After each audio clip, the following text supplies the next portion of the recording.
আসসালামু আলাইকুম। Today news এর পক্ষ থেকে আপনাদের জানাচ্ছি আন্তরিক অভিনন্দন এবং শুভেচ্ছা। সাথে আছে আমি নজরুল খান। দেশে ফিরলেন প্রধান উপদেষ্টা, বিমানবন্দরে ওয়েটিং লাউঞ্জ উদ্বোধন। আজারবাইজানের রাজধানী বাকুতে অনুষ্ঠিত কপ 29 জলবায়ু সম্মেলনে যোগদান শেষে দেশে ফিরছেন প্রধান উপদেষ্টা ডক্টর মোহাম্মদ ইউনূস। আজ বৃহস্পতিবার সন্ধ্যায় দেশে ফিরছেন তিনি। ফিরেই তিনি বিমানবন্দরে প্রবাসী যাত্রী ও তাদের স্বজনদের জন্য ওয়েটিং লাউঞ্জে উদ্বোধন করছেন। প্রধান উপদেষ্টার উপপ্রেস সচিব আবুল কালাম আজাদ মজুমদার বলেন, বিমান বাংলাদেশ এয়ারলাইন্সের একটি ফ্লাইটে প্রধান উপদেষ্টা ও তার সফরসঙ্গীদের নিয়ে রাত 8টায় হযরত শাহজালাল আন্তর্জাতিক বিমানবন্দরে পৌঁছেছেন। ডক্টর মোহাম্মদ ইউনূস কপ 29 জলবায়ু সম্মেলনে যোগ দিতে গত সোমবার সকালে আজারবাইজানের উদ্দেশ্যে ঢাকা ছাড়েন।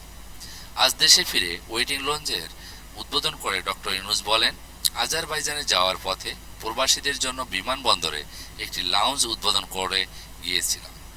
লাউঞ্জটা প্রবাসীদের জন্য ডেডিকেটেড, যাতে তাদের পথে পথে ঘুরতে না হয়। বিদেশে যাওয়া ও ফেরার সময় যেন তারা এটি আরামে ব্যবহার করতে পারেন। আর আজ প্রবাসী স্বজনেদের জন্য ওয়েটিং লাউঞ্জ উদ্বোধন করা হলো। প্রধান উপদেষ্টা এই ওয়েটিং লাউঞ্জকে কিভাবে আরও আরামদায়ক ও স্বস্তিদায়ক করা যায় সেজন্য প্রবাসীদের স্বজনদের মতামত ও পরামর্শ দেওয়ার আহ্বান জানান। বিমানবন্দরের মাল্টি লেভেলের কার পার্কিং এলাকায় দ্বিতীয় তলায় এই প্রশস্ত ও আরামদায়ক ওয়েটিং লাউঞ্জের ব্যবস্থা করা হয়েছে। নতুন লাউঞ্জটিতে নির্ধারিত অপেক্ষা কক্ষ, বেবি কেয়ার কক্ষ, নারী পুরুষদের জন্য নামাজের স্থান এবং সুলভ মূল্যের ক্যাফেটেরিয়ার ব্যবস্থা করা হয়েছে। এই উদ্যোগ সব প্রবাসী নাগরিক ও তাদের পরিবারের সদস্যদের জন্য নিবেদিত।